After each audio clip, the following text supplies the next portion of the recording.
There's a certain type of person you rarely notice online.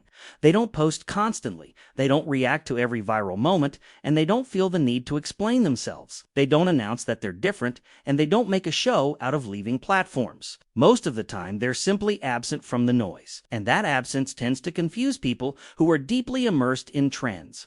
Because when someone doesn't participate, it quietly challenges the system everyone else is running on.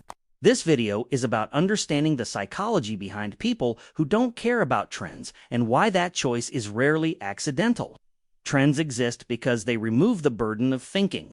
When something is trending, it already comes socially approved. You don't need to evaluate it, question it, or reflect on whether it aligns with you.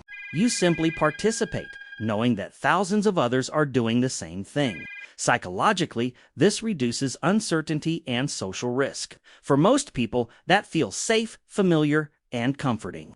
So trends don't spread because they're meaningful, but because they're easy to join. Following trends means outsourcing decisions. You don't decide what matters, the algorithm does. You don't choose when to care. The feed tells you. This creates a strange sense of relief, especially for people who feel overwhelmed by life. But over time, that relief becomes dependency, because when you stop deciding for yourself, your internal compass weakens, and that's when trends stop being entertainment and start becoming guidance. People who don't care about trends tend to operate differently. They rely less on external cues to regulate their emotions. Silence doesn't make them uncomfortable, and boredom doesn't feel threatening.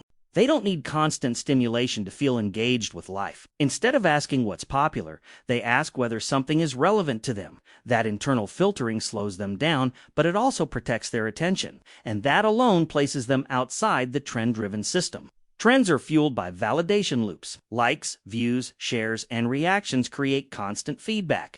Some people build their sense of worth around those signals without realizing it. Others never fully integrate validation into their identity, not because they're superior, but because their self-image formed elsewhere.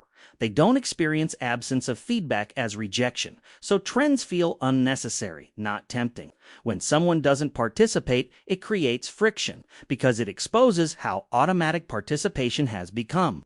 People often interpret absence as judgment, even when none exists. They assume indifference must hide arrogance or insecurity. But most of the time, it hides neither. It hides detachment. And detachment feels threatening in environments built on constant engagement. People who avoid trends usually understand one thing intuitively. Attention is finite, and once it's spent, it doesn't return. Every trend demands a reaction, an opinion, or at least awareness. That constant pull fragments focus over time. Some people notice this fragmentation early. They feel mentally scattered, not informed. So stepping back becomes a form of self-regulation, not rebellion. When trends stop filling every mental gap, something else appears: silence. At first, that silence can feel strange or even uncomfortable, but for some people, it feels grounding. Thoughts slow down, reactions become less impulsive, decisions feel more deliberate, less emotional. This isn't happiness, it's clarity.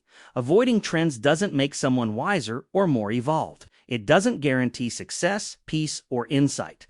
It simply reflects a different relationship with stimulation. Some people thrive on external input, others feel drained by it. Neither approach is morally superior, but they lead to very different internal experiences. Some people live outward, constantly responding to the environment. Others live inward, filtering before reacting. One mode prioritizes connection, speed, and visibility.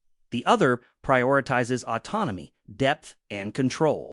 Trends naturally favor the outward mode. That's why the inward type often appears invisible online, not because they don't exist, but because they're not performing. So the real question isn't why some people don't care about trends. The real question is what happens when attention stops being constantly pulled.